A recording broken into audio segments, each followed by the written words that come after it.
Bom dia, boa tarde, boa noite, todos os meus alunos, tudo bem? Bom dia, Vanessa, Ana Luísa, Gustavo, Luciano, Natan, tá entrando, tá fraco a internet, Sandra, Taine, Vanessa, William, sejam bem-vindos, boa semana, meio nublado, mas desejo a todos uma ótima semana, se cuidem, estamos ainda nessa fase da pandemia, mas quase todos vacinados. Então, iniciamos essa nossa oitava aula, eu acho que é a nona aula de Direito Administrativo 2.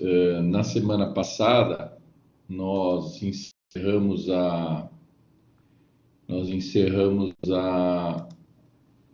unidade 1, quando tratamos de forma bastante exaustiva, né, as licitações e os contratos administrativos.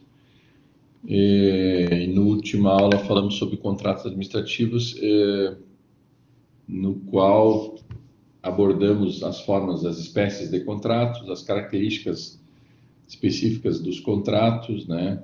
O que nós temos hoje, a parceria público-privada, as formas de contratação, as cláusulas leoninas, as características intrínsecas do contrato administrativo, que protege muito a administração pública, e encerramos, então, esse assunto tão importante que é o assunto das licitações e contratos administrativos. No fundo, o processo de licitação é a forma transparente de se contratar alguma coisa que a administração pública precise. Eu sempre ressaltei que a licitação é a democratização das compras de produtos, serviços ou obras públicas. Sempre ressaltando que a administração pública só pode fazer aquilo que a lei autoriza a fazer e também aquilo que a lei determina que se faça. O princípio da legalidade administrativa, ela está ligada a essas duas ordens específicas.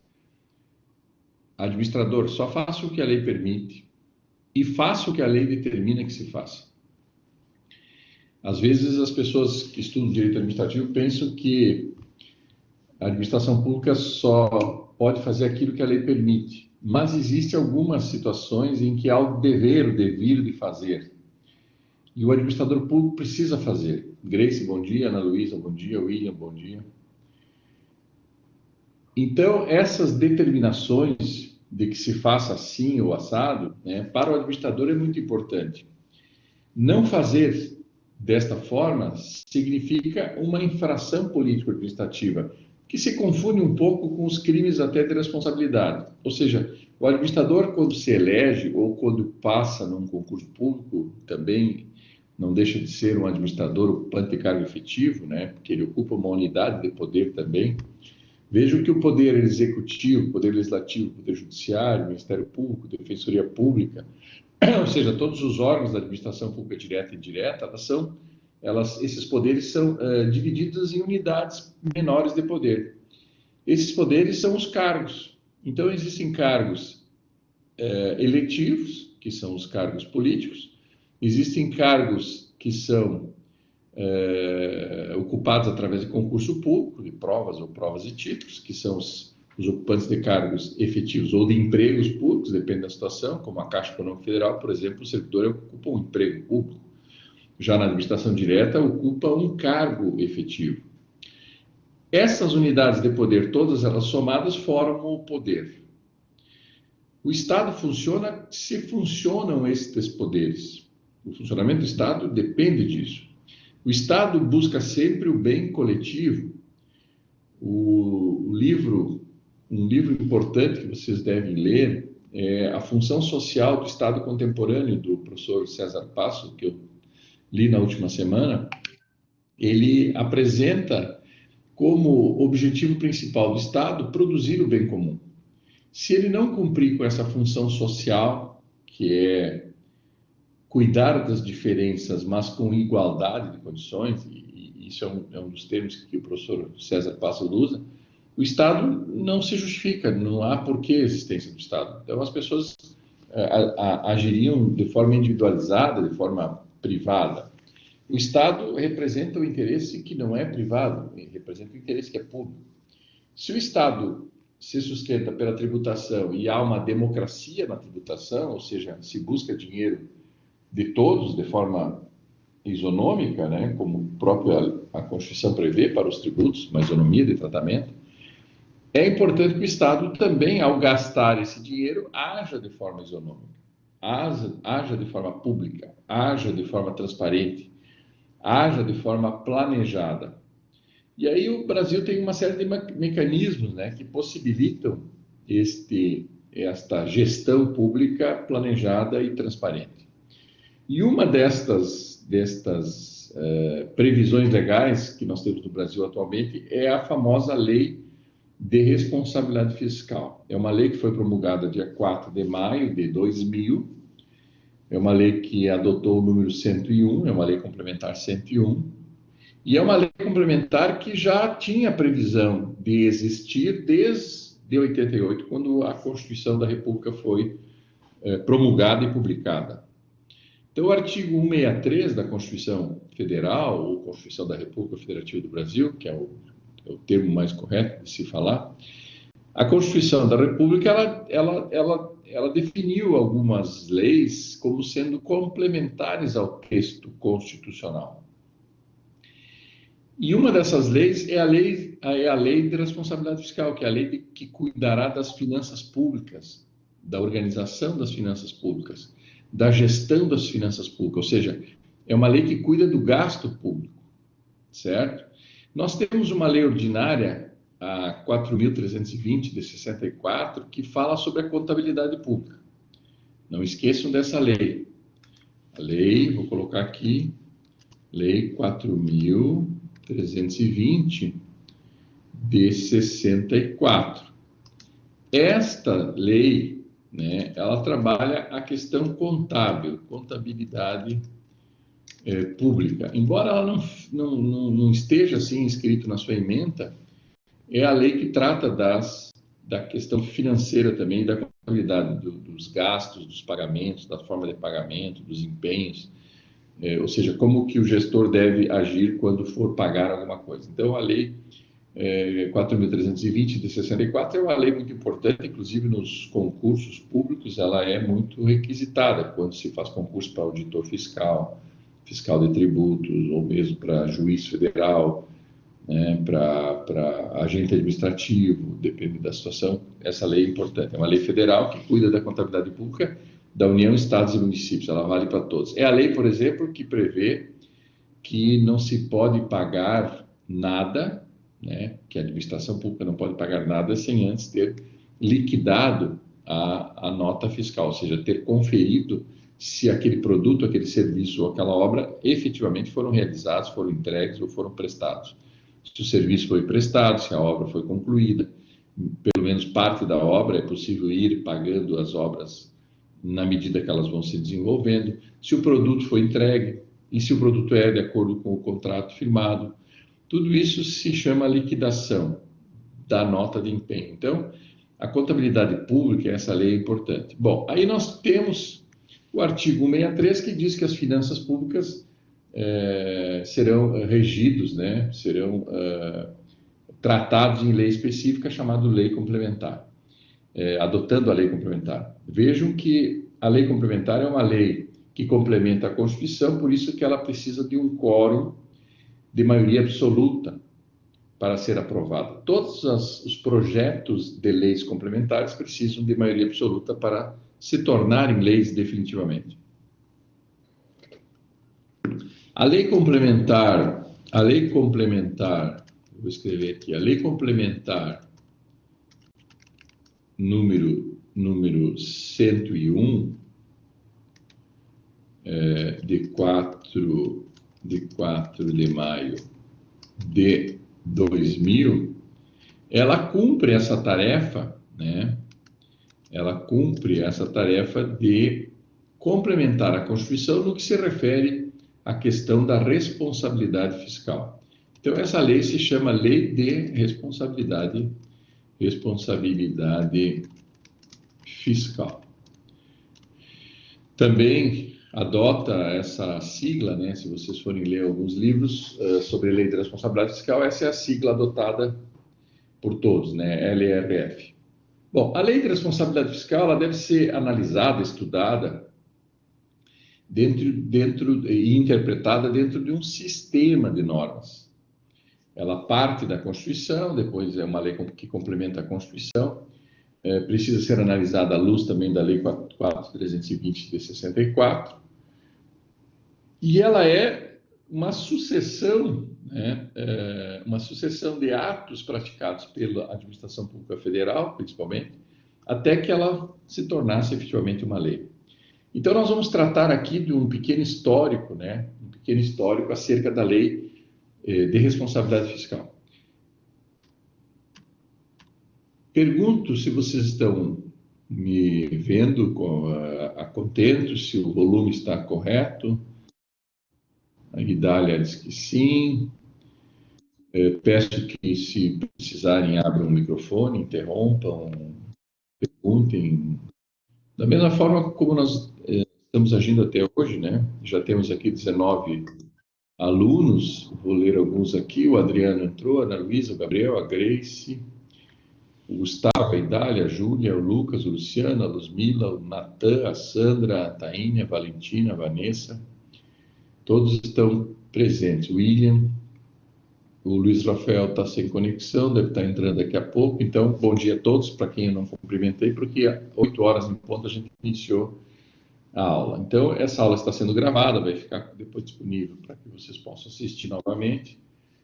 Luzmila, bom dia. Viviane, bom dia. Na plataforma do YouTube, aqui também nessa plataforma, ela ficará por 7 dias, certo? Então, essa lei continuando, né, essa lei de responsabilidade fiscal ela é de suma importância. E eu diria que ela é fruto de um trabalho que se inicia dentro do governo do Fernando Henrique Cardoso, né, no final do governo do Itamar, ali quando o Fernando Henrique Cardoso assume como secretário da Fazenda, depois do Ciro, acho que era o Ciro Gomes, o secretário da Fazenda, que bolou o Plano Real, daí o Fernando Henrique Cardoso se torna ministro da Fazenda e implementa o Plano Real, sai o Itamar, daí entra o Fernando Henrique Cardoso como presidente, e o Fernando Henrique Cardoso recebe a visita do Fundo Monetário Internacional. Bom dia, Vinícius, Viviane, bom dia. O Fundo Monetário Internacional é um banco internacional, né, sob a forma de fundo, onde concentra uma quantia razoável de dinheiro de investidores do mundo inteiro, e esse fundo monetário ele socorre alguns países em dificuldades, ou países que querem investir em algo no sentido de conseguir se desenvolver ou ter progresso. Vários países recorrem a esse fundo monetário internacional, chamado também de FMI. Você já deve ter ouvido falar que o Brasil foi signatário de uma série de empréstimos, né? Ele apanhou dinheiro junto a esse fundo. Isso já nos governos militares, depois na época do Collor, na época do Itamar, na época do Fernando Henrique Cardoso. Só que esse Fundo Monetário Internacional, ele empresta dinheiro, mas ele precisa receber o dinheiro de volta. Os investidores, grupos internacionais. Ontem até deu a notícia da tal das offshore, né, que são essas empresas que são abertas em paraísos fiscais para reduzir a incidência de tributação no próprio país, etc. Tal. Mas não vou entrar nisso. Esses investidores internacionais, grandes empresas, grandes grupos, né, holdings, etc., eles aportam dinheiro nesse fundo e esse fundo empresta dinheiro para os países. Os países dão garantias para que possa tomar esse dinheiro.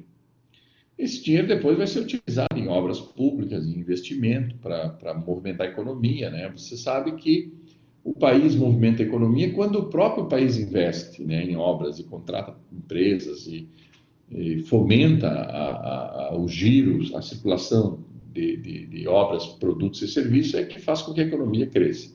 Estabiliza a moeda, gera emprego e renda, as pessoas passam a consumir mais no mercado, passam a comprar veículos e casas próprias, etc.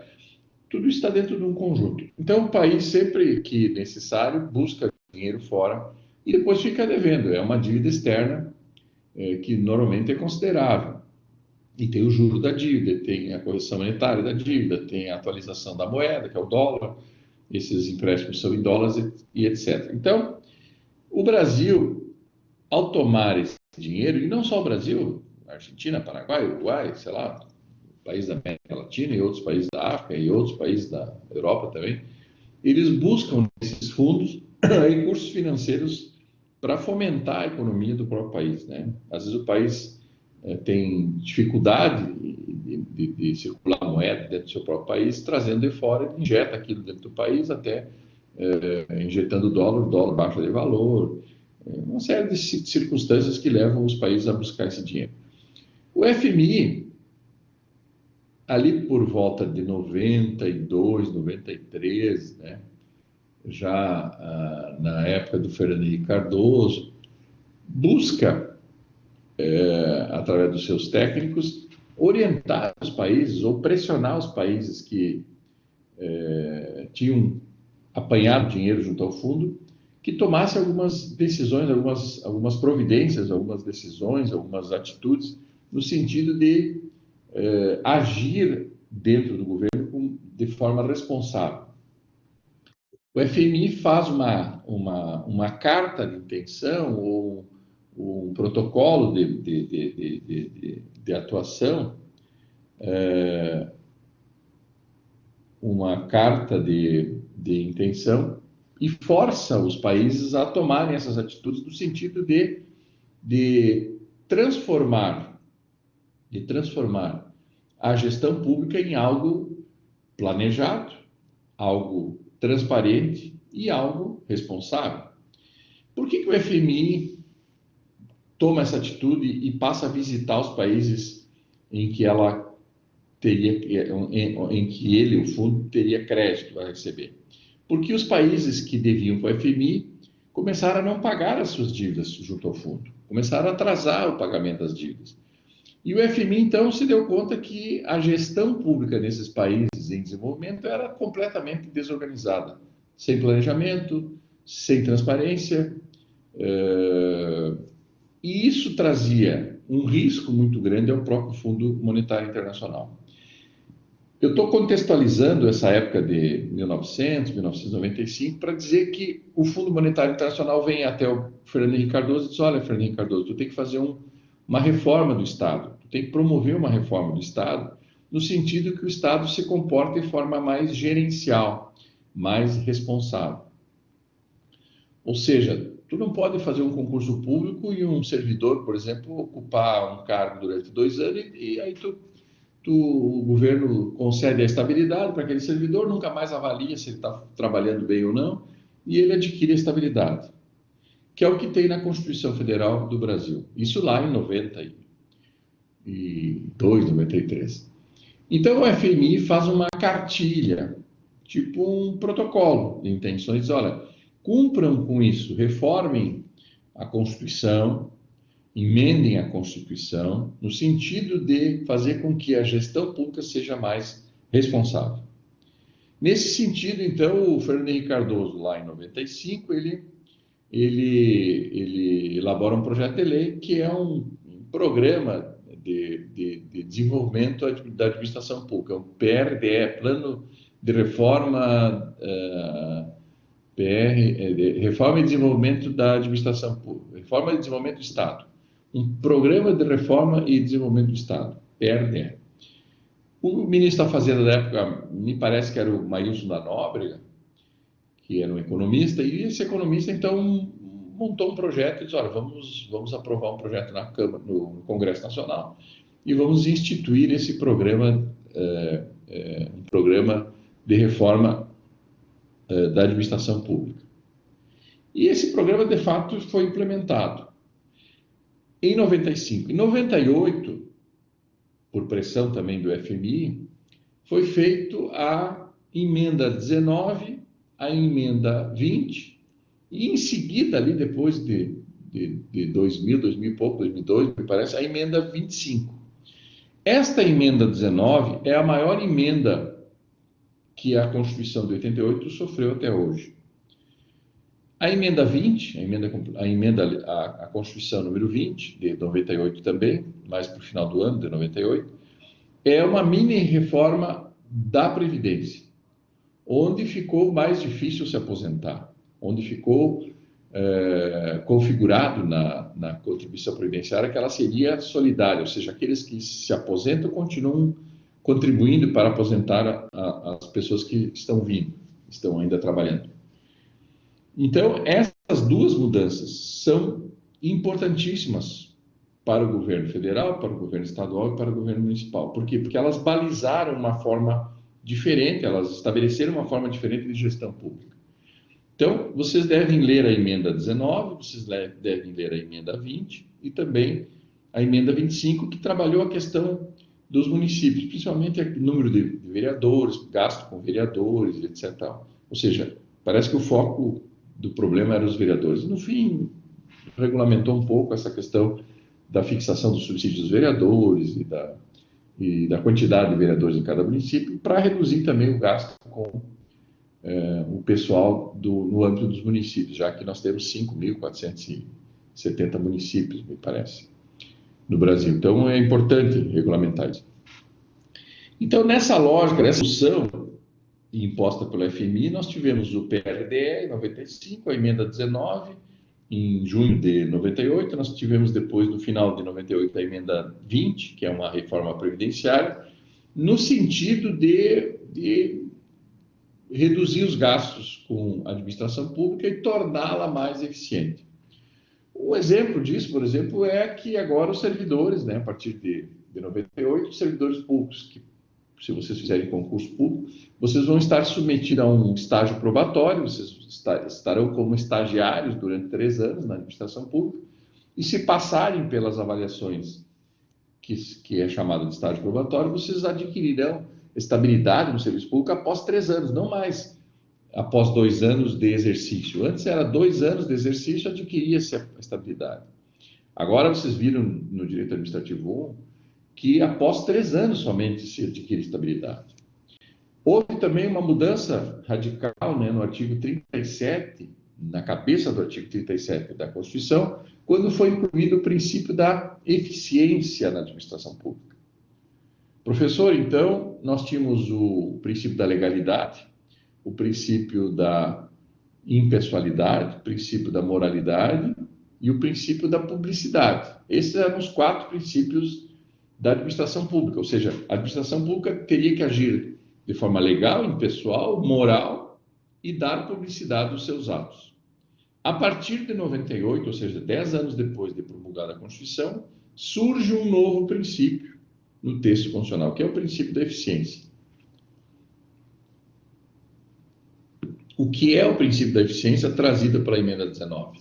O princípio da eficiência significa, gestor, gaste de forma econômica, gaste somente o que tu consegues arrecadar, evite os desvios de finalidade, equilibre as contas públicas, certo? E evite os riscos fiscais. No fundo, o princípio da eficiência é produzir mais com menor gasto. Traz o princípio da eficiência, junto com ele, o princípio da economicidade, o princípio do planejamento, o princípio da transparência dos gastos públicos, na contratação de gastos públicos. Ou seja, importantíssimo esse princípio da eficiência. Então, eu vou colocar aqui. O princípio da eficiência não havia até 98, o princípio da eficiência. Ele surge, então, como sendo um norte para os administradores públicos, ou seja, faça a licitação para conseguir o melhor preço, para ter vantagem. Não faça a licitação para corromper, para se corromper ou corromper o órgão público. Arrecade efetivamente os tributos instituídos. Não deixe de arrecadar. Busque, não renuncie às receitas. Busque todas as receitas possíveis para que possa fazer uma gestão sem correr risco, de forma equilibrada, prevenindo a ocorrência dos riscos fiscais.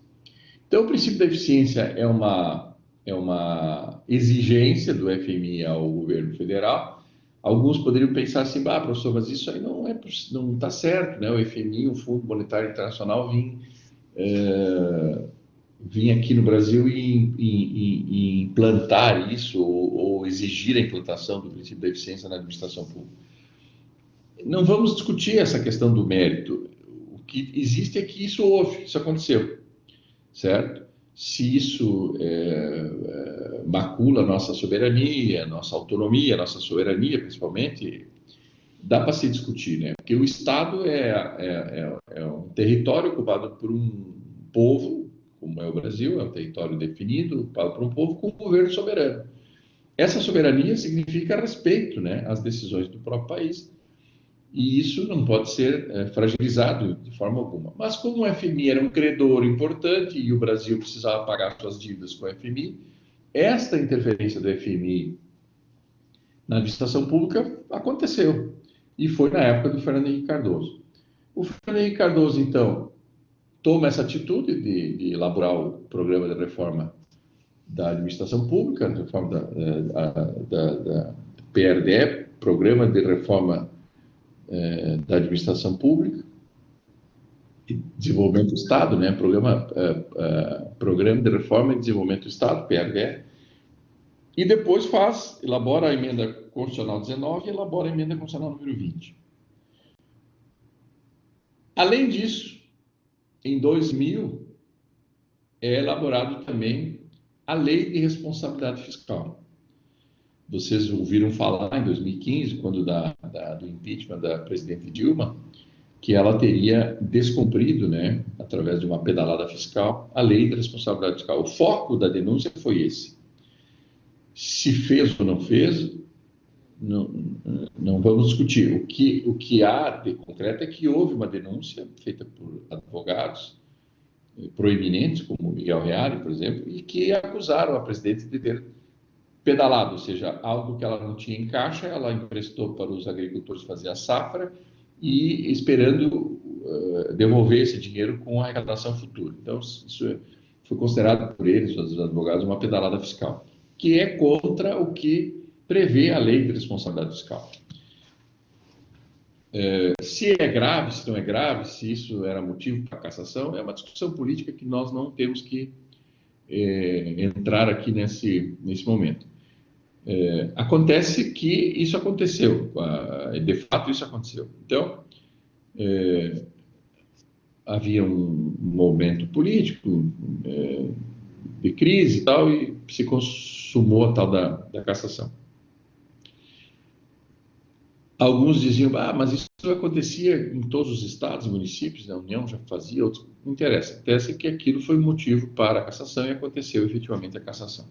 Bom, a Lei de Responsabilidade Fiscal é uma lei complementar que estabelece uma série de normas ligadas às finanças públicas. Eu vou colocar para vocês aqui no chat, a ementa da Lei de Responsabilidade Fiscal. A ementa da responsabilidade fiscal diz o seguinte, estabelece normas de finanças públicas voltadas para a responsabilidade na gestão fiscal e da outras providências. Professor, o que seria gestão fiscal? É a gestão de recursos públicos, é a fiscalização para arrecadar e a fiscalização para gastar. Então, essa responsabilidade é tanto em relação à arrecadação quanto em relação aos gastos públicos. Professor, antes da Lei de Responsabilidade Fiscal, os gestores não eram responsáveis, então, seria uma pergunta. Eu diria que essa pergunta pode ser respondida como sim. Os gestores, antes da Lei de Responsabilidade Fiscal, não tinham esta responsabilidade de buscar os recursos a que o Estado tem crédito e, quando gastavam de forma equivocada. Contraíam despesas no final do mandato, deixavam obras inacabadas. Vocês todos ouviram falar nisso. Que num passado muito recente, e ainda há alguns resquícios disso, num passado muito recente, prefeitos, governadores e o próprio presidente da República deixavam obras contratadas, contraídas as dívidas, as obras iniciavam, não terminavam. Isso aconteceu até na Copa do Mundo. Algumas obras eram públicas, outras nem eram públicas, mas também ficaram inacabadas, eram de responsabilidade de terceiros, etc. E tal. Então, Esta responsabilidade fiscal significa o quê? Que o gestor deve estar atento às questões fiscais, que é da arrecadação e dos gastos públicos. Então, quando se fala em gestão fiscal, se fala dessas duas responsabilidades, tanto na arrecadação quanto nos gastos públicos. Esta lei complementar 101, que é a Lei de Responsabilidade Fiscal, se vocês abrirem no site do Planalto, vocês vão ver que ela tem 75 artigos. Claro que tem alguns artigos que foram incluídos ali, né? Nós temos o artigo 73A, 73B, 73C. Então, de fato, esta lei tem quase 80 artigos, mas é uma lei muito curta, muito pequena, não é muito grande, mas ela é importante no sentido de disciplinar a gestão pública no Brasil a partir do ano de 2000. Eu lembro que eu já era assessor jurídico de um município em 2000, eu me formei em Direito em 91, estou completando agora em dezembro 30 anos, me formei em 1991, e em 2000, em 99, 2000, eu já era assessor jurídico de um município pequeno, lá no Rio Grande do Sul, perto da minha cidade, eu já assessorava algumas câmaras de vereadores, e eu lembro quando essa lei foi promulgada, dia 4 de maio. Inclusive, é a data de aniversário do meu pai, que já faleceu há mais de 20 anos e tal, e ele nasceu nessa data. Então, me chama a atenção, eu consigo gravar essa data em função desse aniversário. Então, quando o prefeito assumiu em janeiro de 2000, em maio surge a Lei de Responsabilidade Fiscal.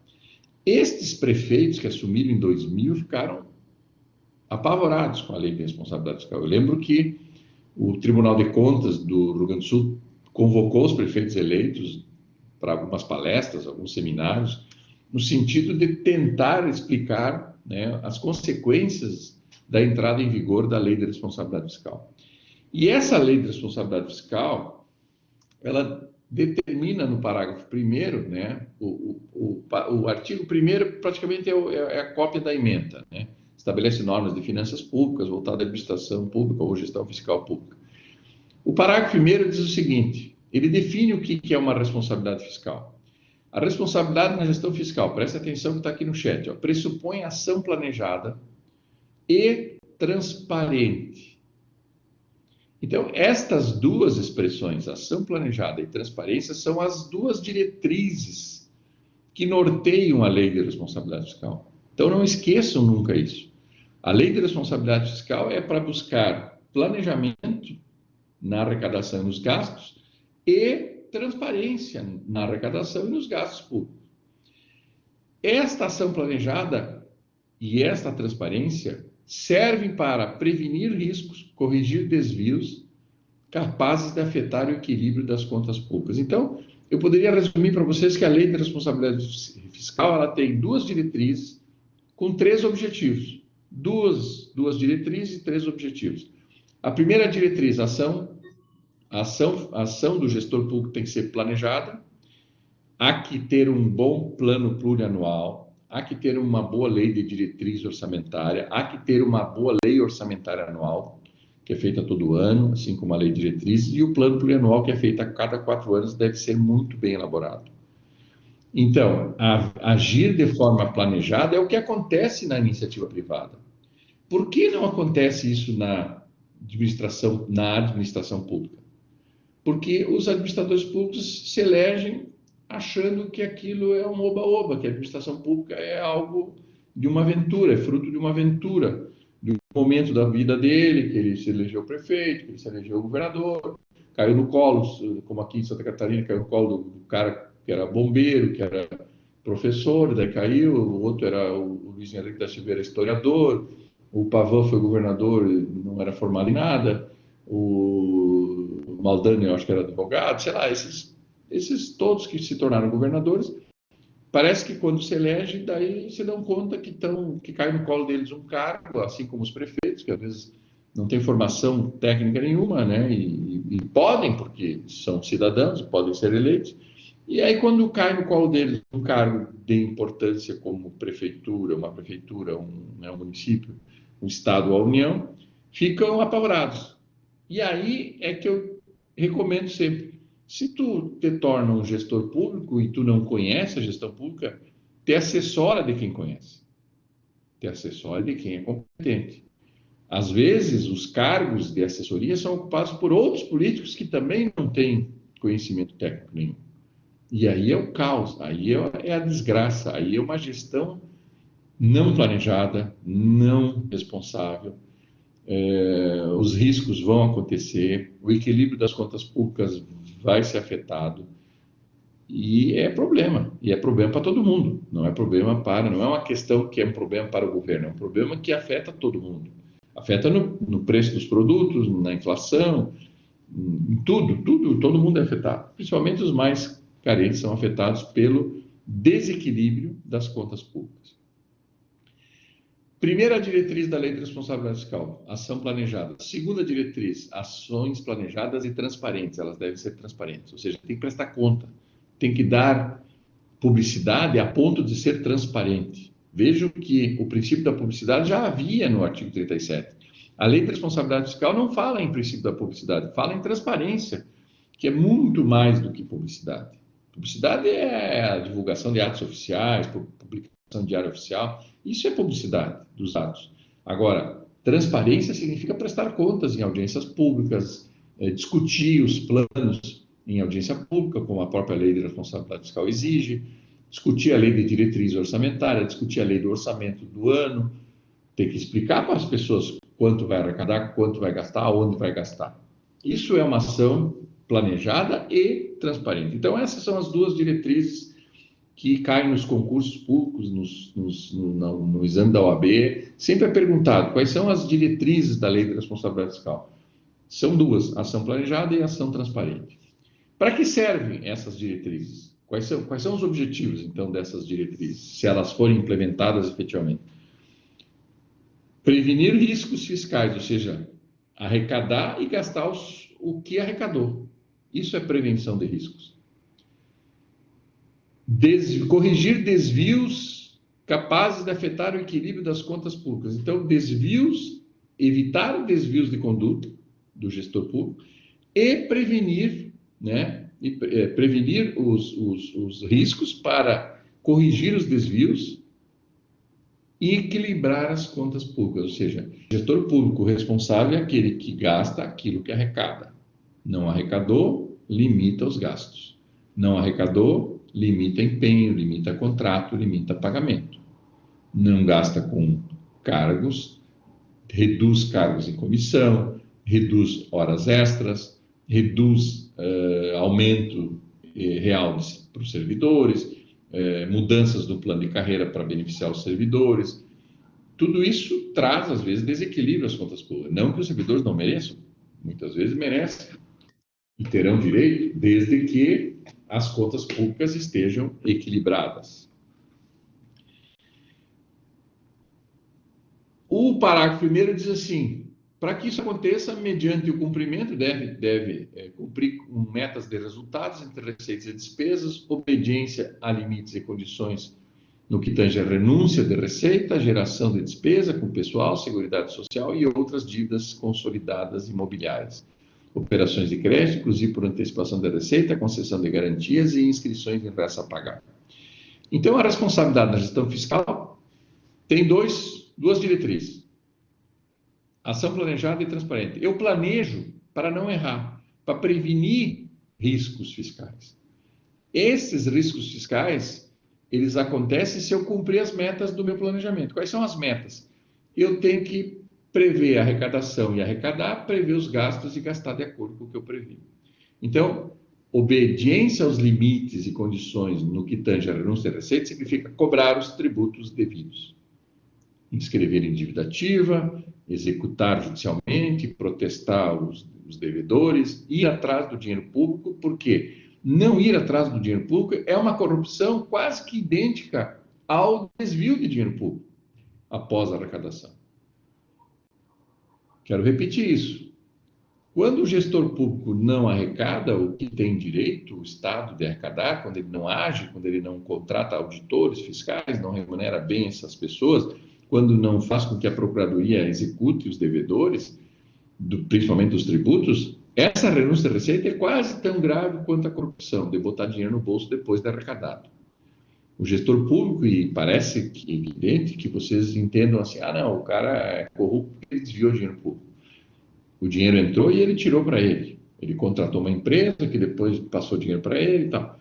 Que é o que vocês encontram aí no Fantástico, nesses noticiários da Band, da Record, sei lá, na CNN, volta e meia tem corrupção. O que é corrupção? É o desvio de dinheiro público. Então o dinheiro entrou e foi desviado. No caso da renúncia de receita, o dinheiro nem entrou. Por quê? Porque o gestor foi inábil, foi não planejado, não respeitou, renunciou a essas receitas em função de não ter equipado o sistema de cobrança, não capacitou os servidores, não investiu no sistema tributário, não fez a reforma tributária devida, não atualizou a legislação e tal. Então, todas essas atitudes não deixam de ser atitudes de corrupção também. Eu sempre digo, a corrupção tem dois momentos, às vezes antes do dinheiro entrar nos cofres públicos e a corrupção que acontece depois de entrar o dinheiro nos cofres públicos. Professor, mas antes de entrar o dinheiro nos cofres públicos, não vai para o bolso do administrador, de fato. Depois que entrou nos cofres públicos, a corrupção significa que o dinheiro entrou no bolso de alguém, que não do Estado. Ou entrou no Estado e depois foi desviado. Então, respeitar os limites de gasto, principalmente gasto com pessoal, despesas com pessoal, é um dos objetivos da Lei de Responsabilidade Fiscal. Então, não renunciar à receita, gastar dentro dos limites, obediência aos limites e condições do que tange a renúncia da receita e geração de despesa, principalmente despesas com pessoal e com seguro social, que é as aposentadorias, as dívidas outras consolidadas ou não consolidadas, ainda operações de crédito, fazer empréstimo que não possa ser pago, etc. E tal.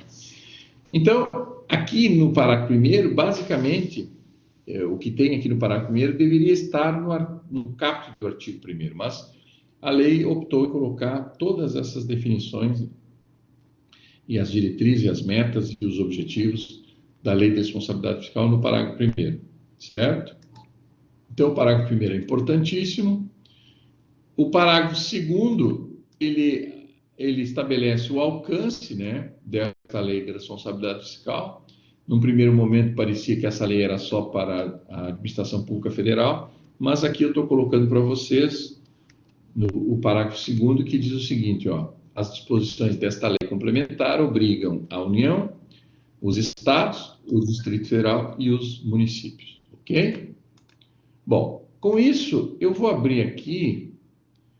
Eu acho que eu ainda não baixei aqui Vou ver se eu baixei aqui o slide aqui só um pouquinho. Vou ter que baixar aqui só porque eu vou remover o slide antigo e vou baixar. Enquanto isso, eu vou conversando com vocês aqui. Pergunto para vocês, até aqui, vocês estão conseguindo captar a lógica da lei da responsabilidade fiscal? Alguma dúvida? Direito administrativo, só um pouquinho aqui. Univale, direito administrativo 2, unidade 2, deixa eu ver onde é que está a unidade 2 aqui. Vai demorar um pouquinho.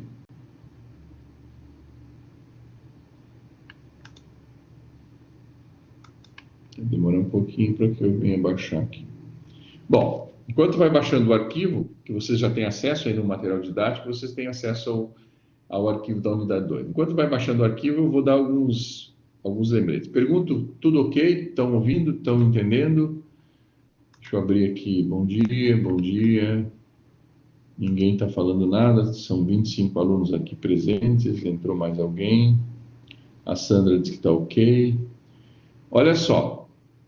Vocês sabem que na terça-feira, eu até já coloquei isso no grupo do WhatsApp, né? Na terça-feira que vem, nós temos o feriado, né? Do dia 12.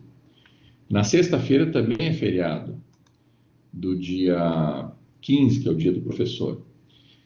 E eu, nesse feriado, eu planejei uma viagem que eu vou fazer já na quinta-feira. Devo sair na quinta-feira e retorno na quarta-feira da semana que vem. Era uma viagem que eu já tinha planejado há tempo. E no fim, depois que eu fui ver que nós teríamos aula, eu achei que seria feriado na segunda-feira que vem, e no fim não é feriado na segunda-feira que vem. Então, o que que eu, de acordo com a possibilidade das aulas gravadas e à distância, né, eu quero informá-los, né, de que a aula de segunda-feira que vem, dia 11, portanto, né, a véspera do feriado, a Univale não quis fazer o feriado no dia 11, segunda-feira, porque vai ser feriado já no dia 15. Então, ela podia ter trazido o feriado do dia 15 para o dia 11, mas no fim, acho que não tem como e tal, e o feriado ficou então para o dia 15. Dia 12, terça-feira, e dia 15, sexta-feira é feriado. Só que como eu tenho essa viagem, eu vou deixar disponível, liberar para vocês, já agora na quarta-feira eu já vou liberar a aula gravada acerca da parte final dessa aula de hoje, que é a Lei de Responsabilidade Fiscal, já na quarta-feira. Então, para quem for viajar, também já pode assistir na quarta-feira, na quinta, ou na sexta, ou no fim de semana, quem estiver por aí, ou mesmo na segunda-feira, que seria o horário da aula. Então, só para informá-los, né, que essa segunda aula sobre a Lei de Responsabilidade Fiscal e que conclui o conteúdo da unidade 2, ela foi gravada já deixei ela gravada. Então, eu vou até um pedaço hoje, até o artigo 9º, vou comentar um pouco do artigo 9º da lei. E nessa semana eu já disponibilizo a segunda aula dessa unidade 2. Até para que quem também quiser viajar já possa assistir antecipadamente e aproveitar o feriado. Tá ok? Então, a turma da sexta-feira também, que é feriado, eu já vou disponibilizar essa aula também. E aí nós vamos equilibrar de novo as aulas de segunda e de sexta, porque agora a aula de sexta está mais adiantada, a aula de segunda está uma aula atrasada, e agora com a aula de hoje e o feriado de sexta, a gente vai estabelecer um equilíbrio novamente das aulas na mesma semana. Tá ok? A Valentina disse ok, não sei se vocês todos entenderam, se todos entenderam. Então, já a partir de quarta-feira, eu já deixarei essa aula gravada, que ela foi gravada no semestre passado, eu estou localizando onde é que ela está. Ela está já na minha plataforma do YouTube, mas eu vou colocar no grupo ali do WhatsApp, né? Não sei se todos estão no grupo do WhatsApp, eu vou colocar no grupo do WhatsApp, e na segunda-feira de manhã eu coloco também o link eu consigo colocar o link, mesmo viajando, eu coloco o link aqui na nossa plataforma para alguém que queira entrar por aqui, poderá assistir também através do link aqui. Então, na segunda-feira também eu entro, né, mesmo em viagem, eu entro e coloco o link aqui nessa... Aliás, eu já vou colocar agora, pessoal. Vamos antecipar isso aqui. Deixa eu ver uma coisa. Enquanto está baixando aqui o arquivo, enquanto nós estamos aqui, deixa eu ver se já baixou. Já baixou o arquivo.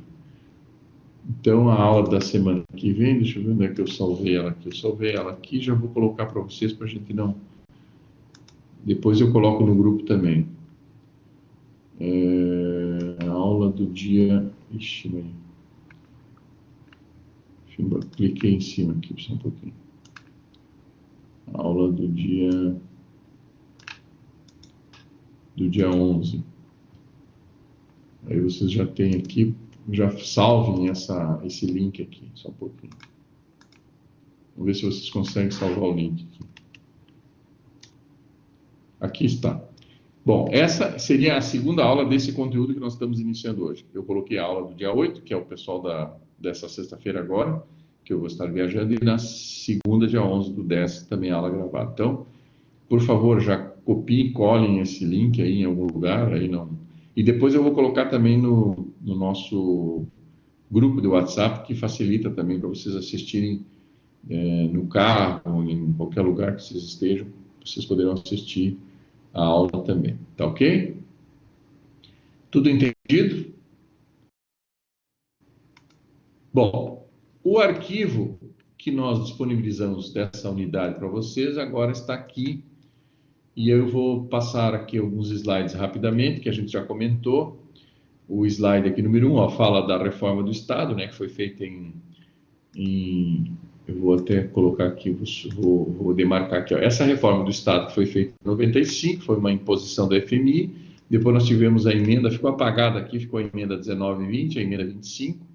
A lei da improbidade administrativa, pessoal, também veio em 92, um pouco antes, nós já tínhamos... que essa lei, inclusive, está sendo modificada no Congresso agora. A semana passada foi mexida nela, e essa semana parece que vai ir para o Senado. a questão da improbidade administrativa, meio que fragilizar essa lei no sentido de possibilitar, né, os agentes políticos condenados por improbidade de concorrerem e tal, a contagem de prazo, de prescrição, a questão da culpa ou do dolo na improbidade administrativa, tudo está sendo discutido agora no Congresso, essa lei está sendo rediscutida, essa lei 8.429, que é a famosa, eu vou colocar aqui, a famosa LIA, né, Lei da Improbidade Administrativa. A Lei da Improbidade Administrativa é muito importante, né, no arcabouço jurídico para corrigir desvios aí de atitudes. O que eu coloco aqui? A administração pública gerencial, olha só, estou assinalando aqui para vocês.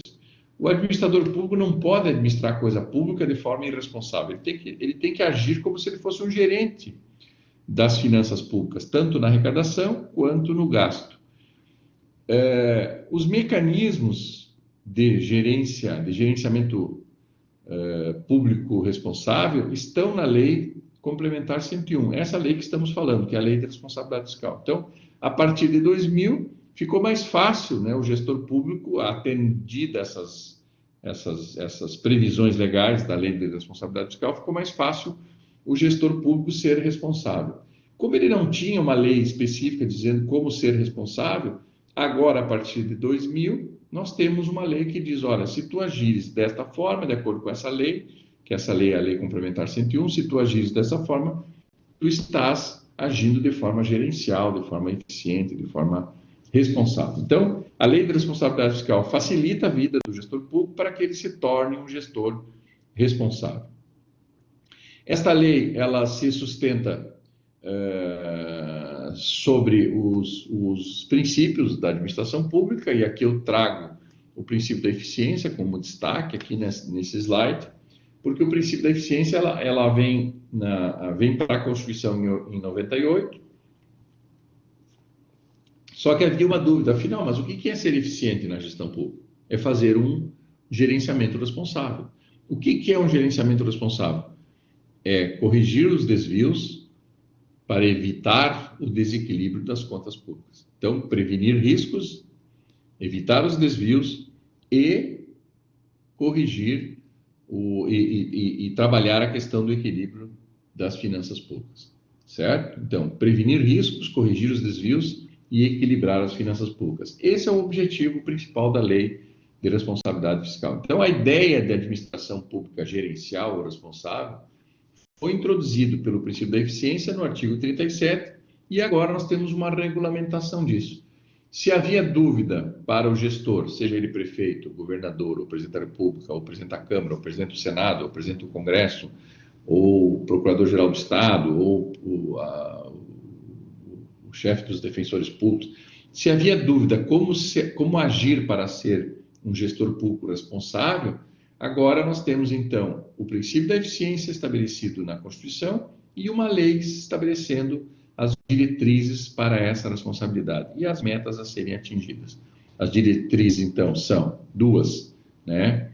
A gestão deve ser planejada, como está colocado aqui no slide, ação planejada e ação transparente. Isso faz com que se previna os riscos, se corrija os desvios de dinheiro público, principalmente, e se estabeleça o equilíbrio entre a arrecadação e o gasto do dinheiro público. Tá ok? Bom, tudo isso se dá, essa ação planejada se dá de que forma? Vejam, preste atenção nessa informação. O prefeito fez a eleição o ano passado. Os prefeitos, todos eleitos o ano passado, assumiram esse ano. O prefeito, ao assumir esse ano, 1º de janeiro, todos os prefeitos, os 5.470 prefeitos do Brasil, ao assumirem a gestão pública dos municípios, eles precisam planejar as ações de governo, planejar as obras, os investimentos de capital, os investimentos no custeio da máquina pública e os gastos com o pessoal. 3 são as despesas principais de todos os entes da federação. 3 são os gastos. O maior gasto é com o pessoal, que absorve praticamente 60% dos gastos de todos os municípios brasileiros e do Estado e da União também. O gasto com servidores é o principal gasto da administração pública. Segundo, as despesas de custeio para que a máquina funcione. Combustível, merenda escolar, remédios, contratação de serviços e etc. Isso significa, diria eu, 35% dos gastos da administração pública, que é o gasto do custeio. Então, 60% com o pessoal, 35% com custeio. Quanto sobra para gastos de capital, que é os investimentos, são a construção de estradas, rodovias, pós-saúde, o prédio da prefeitura, os viadutos, os hospitais, as creches, os colégios? Quanto se gasta com isso? No máximo 5%. Professor, mas aí está errado, tem coisa errada. Que administração pública gerencial é essa? Que a maioria dos gastos é com pessoal. O segundo maior gasto é o custeio da máquina, é para que a máquina continue andando. Luz, água, telefone, etc., internet, prestadores de serviço, limpeza, material de limpeza, folha, impressora, combustível para os carros públicos, para as ambulâncias, remédio, merenda escolar para os alunos, tudo isso é custeio. Isso fica só uns 5%, 6% aí, ou 7%, ou no máximo 10% para investimentos que trazem benefícios para a comunidade. Nessa lógica, vocês poderiam imaginar que de fato é pouco o gasto com investimentos, chamado investimentos de capital. Só que os serviços públicos realizados na saúde e na educação, por exemplo, na assistência social, são feitos por pessoas. Então, o gasto com o pessoal também reverte em benefício das pessoas, desde que o serviço, logicamente, seja bem realizado, seja realizado a contento, dentro da isonomia, dentro da legalidade, dentro da responsabilidade, da gestão responsável, tudo isso é importante. Então, somado esses gastos, aí estão 100% do que se arrecada sendo gasto na gestão pública. O que os prefeitos esse ano precisam elaborar? Um plano de governo para 4 anos.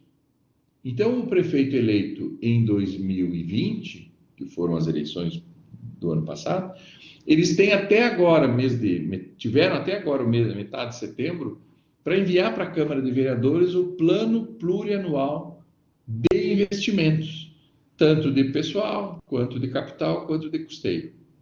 Pessoal, custeio e capital. Então, esse plano plurianual é uma lei feita a cada 4 anos, sempre no primeiro ano do exercício do gestor. Não esqueçam isso. Plano plurianual, um plano para vários anos. Quantos anos? 4 anos. Professor, mas o prefeito já gastou esse ano todo para fazer esse plano? Ele vai começar esse plano, então, o ano que vem. Exatamente. O prefeito atual, que se elegeu em 2020, ele planeja 4 anos para frente. Então, ele vai realizar o seu plano no segundo ano, no terceiro ano e no 4º ano. E vai ficar ainda 1 ano do seu planejamento para o outro prefeito, que vier a assumir no lugar dele. Se ele tiver na primeira gestão, ele ainda tem direito de uma reeleição. Se ele se reeleger, ele mesmo vai dar continuidade a esse plano. Se ele não se eleger, ele não dará continuidade ao plano, entrará um outro administrador e que terá que cumprir com aquele plano do último ano desse planejamento e aí já elabora o plano dele para o futuro, para mais 4 anos. Então, cada 4 anos vai encaixando, né? No último ano entra um novo gestor e aproveita o plano do outro gestor e vai sucessivamente sendo encaixado um no outro até para ter continuidade das obras, do serviço e tal. Esse planejamento governamental se dá por essa lei. Então, se o prefeito prometeu na campanha que ia fazer 4 escolas, ele precisa colocar isso nesse plano. Olha, em 4 anos o município construirá 4 escolas, construirá 2 pontes, construirá 3 creches, construirá um hospital, construirá 2 viadutos, construirá 2 pontes, construirá 5 unidades básicas de saúde. Isso tudo que foi prometido na campanha tem que ser transformado num projeto de lei e ser aprovado pelo povo na Câmara de Vereadores. Esse plano plurianual, de acordo com o artigo 48 desta Lei Complementar 101, que é a Lei de Responsabilidade Fiscal, ele precisa ser submetido à audiência pública. Isso é a transparência na gestão pública. Então, o prefeito elabora o PPA, submete o PPA a uma audiência pública, no mínimo uma audiência pública, pode fazer mais, mas no mínimo uma. Depois de feita a audiência pública, é feita uma ata e é enviado o projeto para a Câmara de Vereadores. Professor, isso se dá no Estado também? Isso se dá no âmbito da União também? Sim, sim. O governador que se elegerá o ano que vem, 2022, terá até setembro, metade de setembro de 2023, para elaborar o seu PPA do Estado. Então, lá ele vai colocar quais são as estradas que ele vai reformar, quais são as estradas que ele vai asfaltar, quais são as escolas estaduais que ele vai reformar, quais são as escolas estaduais que ele vai construir, quais são os hospitais públicos estaduais que ele vai fazer, etc, etc. Então, esse planejamento governamental é um processo de tomada de decisões, né, para um objetivo público, objetivo de interesse público, e que deve ser colocado dentro de um programa, de um plano, que é um programa de governo. Então, aquilo que se prometeu na campanha tem que ser trazido, transformado em anexos do PPA, vai ser tudo colocado sob a forma de anexos dentro do plano plurianual. A lei em si, o arcabouço da lei em si é uma lei curtinha, mas remete os programas de governo aos anexos. E aí depois a Câmara de Vereadores, se for um PPA municipal, realiza também audiências públicas, debate com o povo e aprova ou não aquele PPA. Professor, mas isso já estava previsto na Constituição, PPA, LDO e LOA já desde 88. Só que esta lei complementar 101, que é a Lei de Responsabilidade Fiscal, traz essa novidade de que tem que ter audiência pública, que tem que ser feito em um prazo X, que tem que ser dado ampla divulgação das audiências antes de ser aprovado, que as audiências têm que acontecer no Executivo e no Legislativo. Tudo isso são novidades que a lei maior, que a Constituição, não previa. Ela previa que a gestão pública era planejada, mas através de PPA, LDO e LOA, mas não havia previsão específica para as audiências públicas, para essa transparência no planejamento das contas públicas. Professor, depois de feito esse PPA, tem que elaborar um outro projeto de lei chamado LDO, ok? Ok. O que é a LDO? É a Lei das Diretrizes Orçamentárias, ou seja, daquilo que eu coloquei no PPA, o que eu vou fazer no ano seguinte? Presta atenção, o PPA é um planejamento para 4 anos, mas daquilo que está posto para 4 anos, o que eu vou fazer o ano que vem? Qual é a diretriz do ano que vem? Isso vai estar na Lei de Diretriz Orçamentária. Então, eu preciso produzir mais uma lei, realizar audiência pública no Executivo, realizar audiência pública no Legislativo, para aprovar estas diretrizes para o ano seguinte. Aprovadas as diretrizes na Lei de Diretriz Orçamentária, que é a LDO, tem que produzir uma nova lei, um outro projeto de lei, chamado Lei do Orçamento Anual. Bom, agora eu vou definir as estimativas de receitas do município e as estimativas de gasto naquelas diretrizes. Professor, todo ano tem que fazer um PPA? Não, a cada 4 anos. Todo ano tem que fazer uma LDO? Todo ano, para valer para o ano seguinte. Todo ano tem que fazer uma LOA, uma Lei Orçamentária Anual? Todo ano, para valer para o ano seguinte. Isso tudo faz parte, esse conjunto de leis que a gente chama em direito administrativo de tríade de leis orçamentárias. Essa tríade de leis orçamentárias, ela precisa ser feita nos municípios, no Distrito Federal, nos estados, né, 27 estados com o Distrito Federal, e mais precisa ser feito pela União. E vejam que esse PPA ele inclui todos os poderes. O Executivo, principalmente, que é o que executa as obras públicas e a maioria dos serviços públicos, o Legislativo e o Judiciário. Tudo isso tem que estar contemplado no PPA, na LDO anual e na LOA anual, a Lei Orçamentária Anual. O PPA, feito a cada 4 anos, mas a LDO e LOA todos os anos. Aquilo que já foi feito, foi previsto na LDO, na Lei de Diretriz, já foi realizado. Bom, agora já se cumpriu, então, parte do PPA, já se cumpriu a LDO daquele ano, se faz uma nova LDO para o ano seguinte, dizendo quais são as novas diretrizes do ano seguinte. E vejo que isso possibilita, pelas audiências públicas, que as pessoas participem dessas decisões. Tanto para incluir ou para retirar algo do PPA, quanto para incluir ou retirar algo da LDO. A população pode dizer, prefeito, não coloque nessas diretrizes para o ano que vem essa escola, porque nós não precisamos da escola, precisamos de uma creche. Então, o senhor também tinha prometido uma creche e uma escola. A escola nós temos, vamos fazer uma creche, porque nós queremos trabalhar e precisamos deixar as crianças na creche. Então, vejo que essas audiências públicas, elas são importantíssimas para que haja essa discussão. Na prática, isso acontece? Às vezes não, porque a população não participa normalmente das audiências públicas, embora convocados, convidados, instigados a participarem, as pessoas às vezes não dão bola para isso. Eu elegi o prefeito que se vire, ele que planeja, ele que executa. Daqui a 4 anos nós vamos conversar com ele de novo na urna. Pois é, mas aí às vezes é tarde, né? Às vezes o governo foi ruim porque tu também não participou, não exigiu, não reivindicou, não, sei lá. A publicidade, que aqui na Lei de Responsabilidade Fiscal é chamada de transparência, né, da gestão pública, é muito importante, principalmente na ampla divulgação, inclusive, diz aqui na lei, por meio eletrônico, do plano plurianual, dos orçamentos, das prestações de conta, etc.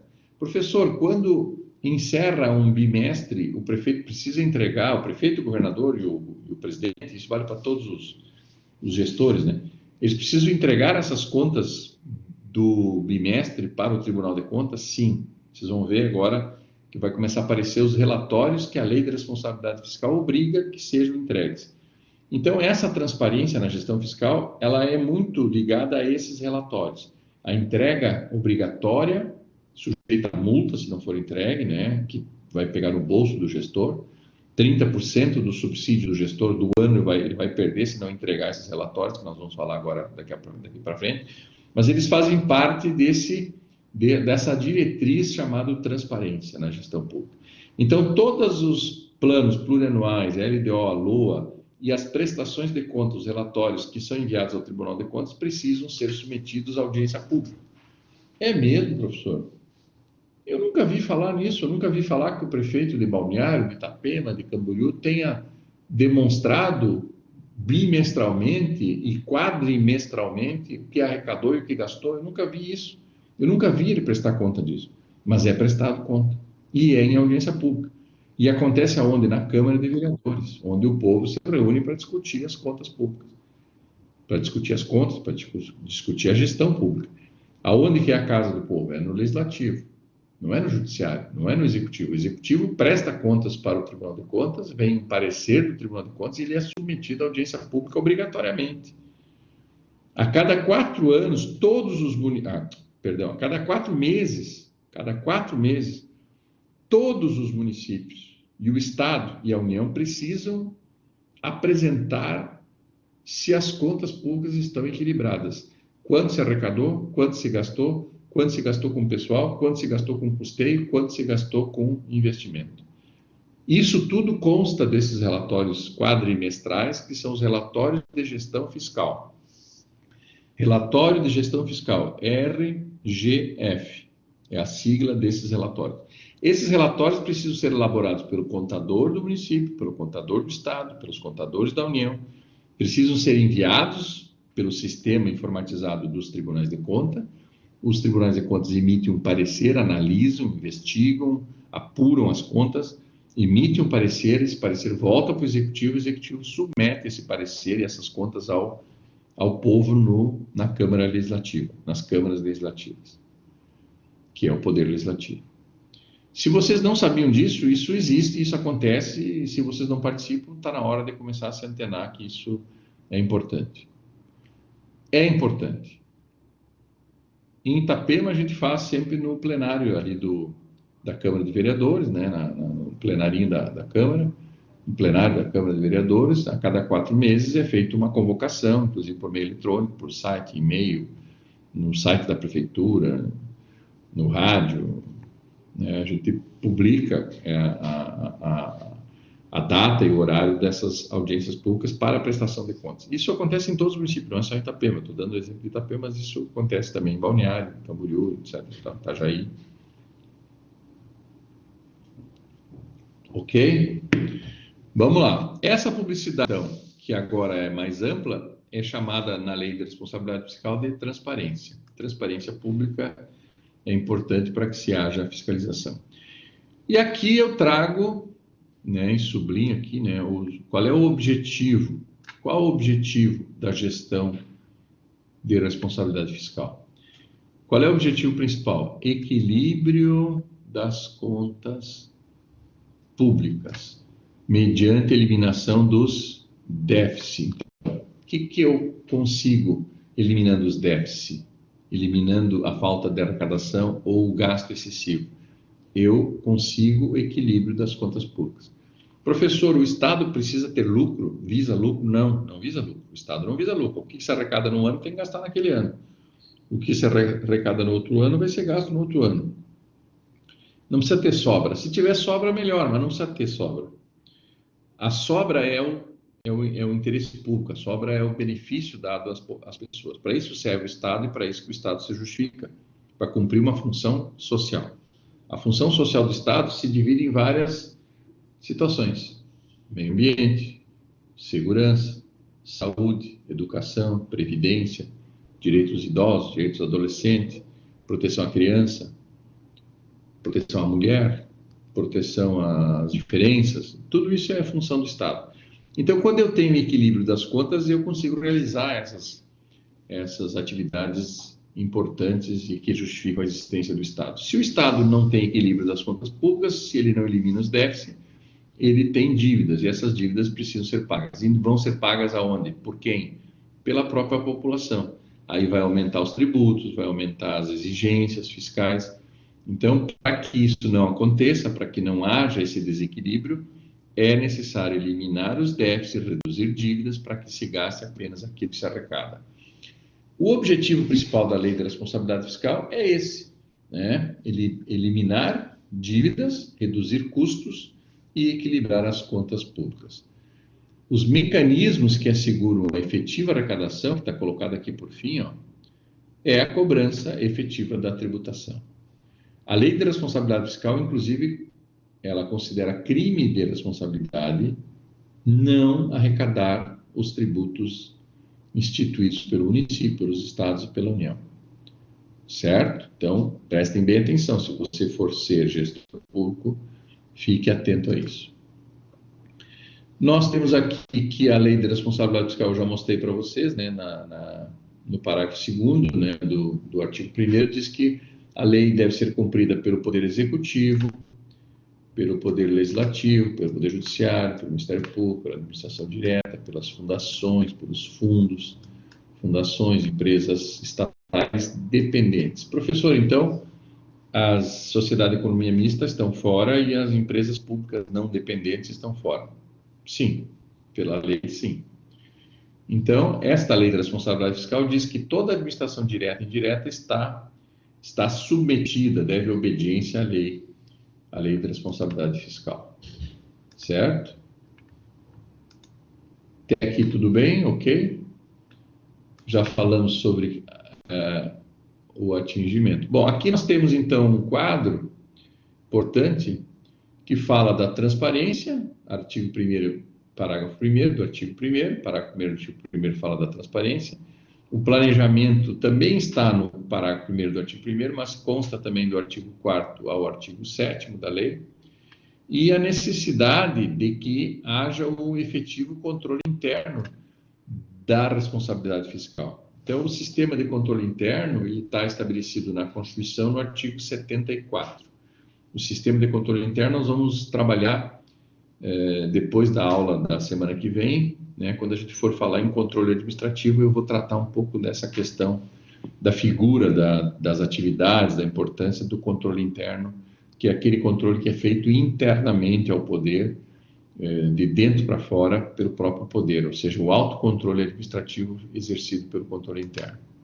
Então, aqui eu estou repetindo a transparência, o planejamento, e aí nós entramos no slide do artigo 9º, que começa a apresentar agora as obrigações do gestor público perante a lei de responsabilidade fiscal. Então, o gestor público responsável, ele tem que cumprir, ele tem de cumprir com essas previsões aqui. O primeiro artigo que estabelece um dever, né, inalienável do gestor público é o artigo 9º. O artigo 9º diz que, então eu vou trazer aqui vou tentar trazer aqui o texto para vocês aqui. Olha só, vou colocar aqui o que diz o artigo 9º, a cabeça do artigo 9º. Vamos colocar aqui na tela, no nosso chatzinho aqui. É legal aqui que dá para a gente colocar aqui, fica mais fácil. Ó, artigo 9º, ser verificado ao final de um bimestre que a realização da receita poderá não comportar o cumprimento das metas de resultado primário ou nominal estabelecido no anexo de metas fiscais, isso vai estar lá na lei do orçamento. Os poderes e o Ministério Público promoverão por ato próprio, nos montantes necessários, nos 30 dias subsequentes, limitação de empenho e movimentação financeira segundo os critérios fixados pela lei de diretrizes. O que está dito aqui, pessoal, no artigo 9º? Que a cada bimestre será conferido a realização da receita, o que se arrecadou efetivamente. Aquilo que estava previsto arrecadar, se aconteceu efetivamente. Aqui eu quero abrir um parênteses, olha só, pessoal. O município de Balneário Camboriú, só para dar como exemplo, Balneário Camboriú é um número redondo que facilita nosso raciocínio. O orçamento para esse ano, a lei do orçamento anual, aprovado ano passado, para ser cumprido esse ano aqui em Balneário, é 1 bilhão e 200 milhões de reais. É um pouquinho mais, mas vamos arredondar.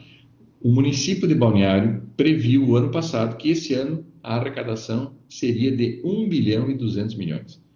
Como nós temos 12 meses no ano, seria 100 milhões por ano.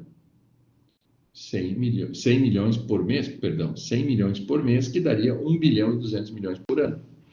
Então, se o prefeito de Balneário enviou uma lei orçamentária anual, o ano passado, para a Câmara, e foi aprovado, né, que foi no último ano do mandato dele, ele mandou uma lei orçamentária anual para esse ano, foi aprovado 1 bilhão e 200 milhões, significa que o prefeito espera que o município arrecade 100 milhões por mês. Esta lei da responsabilidade fiscal, no artigo 9º, diz o seguinte: olha, essa arrecadação precisa ser avaliada através de relatórios. Eu preciso produzir um relatório a cada 2 meses para demonstrar para o Tribunal de Contas e para o povo, na Câmara de Vereadores, se essa realização dessa receita está acontecendo. Professor, isso é importante, porque isso torna o prefeito responsável, porque cobra dele alguma atitude, caso não esteja arrecadando como previsto. Então, se foi previsto arrecadar 100 milhões por mês, para o montante final do ano seja 1 bilhão e 200 milhões, Balneário precisa demonstrar essa arrecadação. Professor, mas o IPTU aqui em Balneário é pago em janeiro, fevereiro, então deve ter arrecadado uns 500 milhões nos 2 primeiros meses. Não tem problema. Arrecadar a mais não é problema, não há desequilíbrio nisso. O que há é desequilíbrio nas contas públicas se não arrecadar os 100 milhões em janeiro e os 100 milhões em fevereiro. Esse relatório bimestral de arrecadação, ele é enviado ao Tribunal de Contas, que o analisa e envia um parecer dizendo, olha, ok, vocês arrecadaram até mais do que previsto na lei do orçamento do ano passado, mas que vale para esse ano. Essa lei que foi aprovada no ano passado, mas ela tem vigência esse ano. Então, na lei orçamentária de vocês estava previsto 100 milhões por mês, vocês arrecadaram 230 milhões em 2 meses, então vocês estão acima do que previram arrecadar. Então, está tudo ok. Aprovada, essa avaliação é positiva, essa avaliação bimestral da arrecadação é positiva. Se não for alcançado, se não for realizada a receita, não for arrecadado aquilo que estava previsto arrecadar em tributos e não tributos, né, porque as receitas são derivadas da tributação ou são receitas próprias originárias do Estado ou do município. Então, se o Tribunal de Contas notar pelo relatório, por essa avaliação bimestral, que é o relatório resumido de arrecadação, que é feito todos os meses, olha só, passou janeiro e fevereiro, tem que fazer em março. Passou março e abril, tem que fazer em maio. Então, em março, em maio, e assim sucessivamente, a cada 2 meses, passa 2 meses, no terceiro mês tem que entregar esse relatório para o Tribunal de Contas. Como é que se envia isso, professor? Existe um modelo pré-definido pelo Tribunal de Contas, Esse modelo, então, é baixado no sistema do município, do estado e da União, e esses modelos são preenchidos quase que automaticamente na medida que a arrecadação vai acontecendo, esses relatórios vão sendo preenchidos. Aí o controlador interno fecha o relatório e envia pelo sistema, que aqui em Santa Catarina chama-se Esfinge, sistema Esfinge. Esfinge. Então, o Tribunal de Contas de Santa Catarina criou um sistema de captação desses relatórios. A cada 2 meses, um relatório é enviado prestando contas da arrecadação daquele município, daquela autarquia, daquela fundação, daquele fundo. Tudo isso vai constar desse relatório bimestral. E quem é que faz a avaliação do cumprimento dessas metas de arrecadação? O próprio Tribunal de Contas do Estado. Se for no âmbito da União, o Tribunal de Contas da União fará esse controle e essa avaliação. Professor, passou 2 meses, janeiro e fevereiro, não arrecadou os 200 milhões em Balneário. O que tem que fazer? O prefeito tem que tomar algumas atitudes para evitar, corrigir os desvios para evitar o desequilíbrio. É isso que diz a lei. Uma ação planejada para corrigir, evitar os riscos fiscais e corrigir o desequilíbrio. Evitar o desequilíbrio. Então, limitar novos gastos, limitar a movimentação financeira de cada secretaria, isso facilita o equilíbrio das contas públicas. Se eu não estou arrecadando na minha casa, eu posso gastar, continuar gastando? Não. Ah, professor, às vezes eu entro no cheque especial. Bom, então tu está desequilibrado economicamente, financeiramente, houve um desequilíbrio. Fuja disso o mais rápido possível. Imagina isso acontecendo no âmbito do Estado, no âmbito da União, esse desequilíbrio. O que a União quer com a pedalada dessa dos precatórios, né? Vocês estão vendo que o governo federal quer jogar os precatórios, o pagamento dessas dívidas em precatório para outros anos sucessivamente, para frente. Ele quer pedalar os precatórios. Por quê? Porque há um desequilíbrio nas contas públicas. Primeiro, a União arrecadou o que achou que ia arrecadar por causa da pandemia. Segundo, que teve esses auxílios emergenciais que quebraram os cofres públicos. Isso trouxe inflação, aumento do preço do combustível, etc, etc. Então, o governo federal está querendo tomar uma atitude no sentido de equilibrar as contas, pedalando as dívidas dos credores para frente. Esse é o resumo da ópera aí. Isso acontece nos municípios, isso acontece no Estado, né? Estão dizendo, por exemplo, que Santa Catarina, o governador não fez muito, mas equilibrou as contas públicas. Esse é um mérito que estão contando que existe nesse governo. Não estou fazendo propaganda, até porque nem votei nele. Mas esse governador dizem que teria equilibrado as contas públicas. Só como exemplo, estou dando aqui para exemplificar essa nossa situação.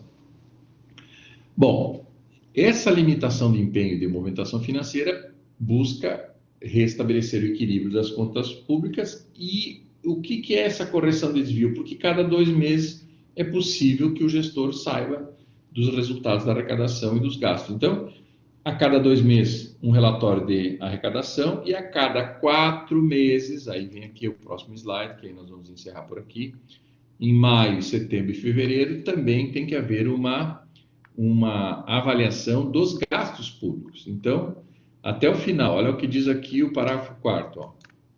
Olha o que diz o parágrafo 4º da Lei Complementar 101, da Lei de Responsabilidade Fiscal. Eu falei do caput do artigo 9º, e agora nós vamos pular para o parágrafo 4º. O parágrafo 4º diz assim: até o final dos meses de maio, setembro e fevereiro, veja que a lei já dá as datas, né? O Poder Executivo demonstrará e avaliará o cumprimento das metas fiscais de cada quadrimestre, em audiência pública, presta atenção, transparência, em audiência pública, na comissão referida no artigo 166, que é a Comissão do Orçamento e Finanças, ou equivalente nas casas legislativas estaduais e municipais. Então, vejam que no mês de maio, no mês de setembro e no mês de fevereiro de cada ano, o gestor público tem que avaliar quanto ele arrecadou a cada 2 meses e quanto ele gastou a cada 4 meses. Isso significa uma dinâmica, um dinamismo, né, de avaliação constante das contas públicas. Prestem atenção, pessoal, prestem atenção. A Lei de Responsabilidade Fiscal fala em planejamento e transparência. Isso é transparência, isso é conferência, isso é apurar quanto se arrecadou a cada 2 meses e quanto se gastou a cada 4 meses. Mas, professor, antes da lei de responsabilidade fiscal, isso não era exigido? Não.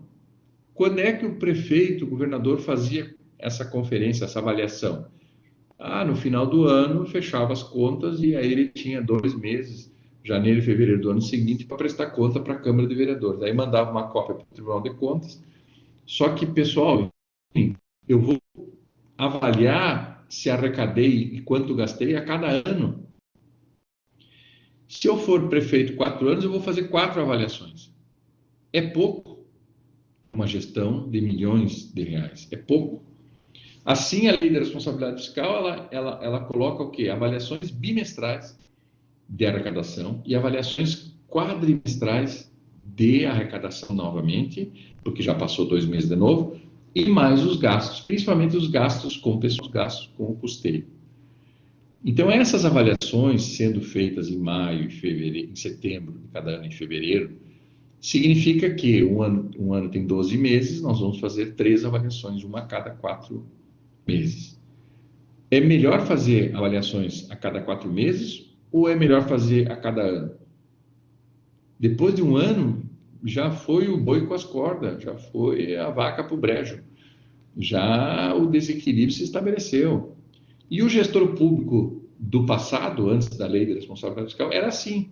Ele só se dava conta que estava gastando mais do que arrecadava no final do ano. E aí ele já embalava outro ano, já deixava mais dívida, e quando entrava o novo prefeito, o novo governador, era aquele caos. Parecia o Kinder Ovo, né? Parecia que abria aquele Kinder Ovo que sai um monte de pegadinha lá dentro, de brinquedo lá dentro. Então, a gestão responsável quanto à questão fiscal é isso, é controlar receitas, corrigir os desvios ao longo do ano, para evitar o desequilíbrio das contas públicas. Então, equilíbrio entre receita e despesa, demonstração e avaliação do resultado, isso é a lógica, é o mote da lei de responsabilidade fiscal. E vejam que em maio, setembro e fevereiro, as audiências públicas para demonstrar essa avaliação quadrimestral precisam ser realizadas lá na Casa Legislativa, diz aqui no parágrafo 4º. Então, eu não estou inventando aqui para vocês, isso está dentro da lei de responsabilidade fiscal. Essas exigências, se não forem cumpridas, o gestor público vai pagar uma multa, que significa para o prefeito, para o governador ou para o presidente, 30% do que ele ganhou no ano. 30% do subsídio, do bruto. Então, se ele ganhou 100 mil, ele vai ter que devolver 30 mil. Se ele ganhou 200 mil, ele vai ter que devolver 60 mil para os cofres do município por não ter feito essas avaliações. Além de responder pelo crime de responsabilidade e etc. E tal. Então, aqui, pessoal, são 9 horas e 27 minutos dessa nossa segunda-feira. Nesse slide aqui, eu vou parar aqui. Por quê? Porque a aula que eu deixei gravada, ela parte daqui. A aula que seria nossa segunda aula sobre lei de responsabilidade fiscal, ela parte daqui. Então, quando vocês forem abrir esse link aqui que eu coloquei aqui, né, vocês já vão ter essa aula do dia 11 gravada e disponibilizada aqui para vocês. Então, a aula do dia 11, que é o feriado, a véspera do feriado, para que a gente aproveite melhor o feriado, já está disponível para que vocês possam assistir. Se alguém quiser assistir agora, já pode assistir, daí fica dispensado. No dia 11, então, eu faço a chamada com presença coletiva, ok? Presença coletiva dia 11, legal? A Idália está concordando ali. Então, legal, dia 11, chamada coletiva. A chamada de hoje eu vou fazer agora. E com isso eu encerro, então, essa primeira aula, que é a nossa 9ª aula do semestre, mas é a primeira aula sobre lei de responsabilidade fiscal. Eu encerro aqui porque essa aula gravada já está disponível, essa segunda parte. Professor, dá para a gente tirar dúvida do senhor depois do feriado? Sim, lá no dia, vamos ver que dia cai aqui. Deixa eu ver aqui, deixa eu abrir o calendário aqui só para a gente se organizar um pouquinho. Ó, dia 18, pessoal. Dia 18 desse mês, a gente, então, no início da aula do dia 18, a gente comenta um pouco essa segunda aula, que está disponível ali na plataforma do YouTube, que é a nossa segunda aula sobre lei de responsabilidade fiscal. Nós vamos discutir um pouco ainda e comentar no dia 18. E aí, no dia 18, a gente já inicia falando sobre o controle administrativo. Controle feito pelo Tribunal de Contas, controle feito pela população, controle feito pelo Poder Legislativo, os controles feitos pelo Ministério Público, tudo isso vai ser tratado no dia 18. Então, hoje, dia 4, a primeira aula de Lei de Responsabilidade Fiscal, dia 11 a aula já está disponível para vocês, para que vocês possam aproveitar o feriado e viajar. E na segunda-feira do dia 18 a gente comenta essa aula que eu ofereci para vocês aqui de forma remota, para que a gente possa tirar as dúvidas de vocês. Ok? Com isso encerramos a nossa aula do dia 4, com esse conteúdo até o artigo 9º da Lei de Responsabilidade Fiscal. Depois a gente vai adiante lá e, inclusive, vocês vão assistir nessa aula gravada que está disponível as infrações administrativas e os crimes considerados crimes contra a Lei de Responsabilidade Fiscal no final do arquivo. É uma aula de 2 horas e pouco, vocês podem assistir do jeito que vocês conseguirem aí no tempo de vocês. Tá ok? Então, com isso, encerramos a gravação e passamos a chamada do dia.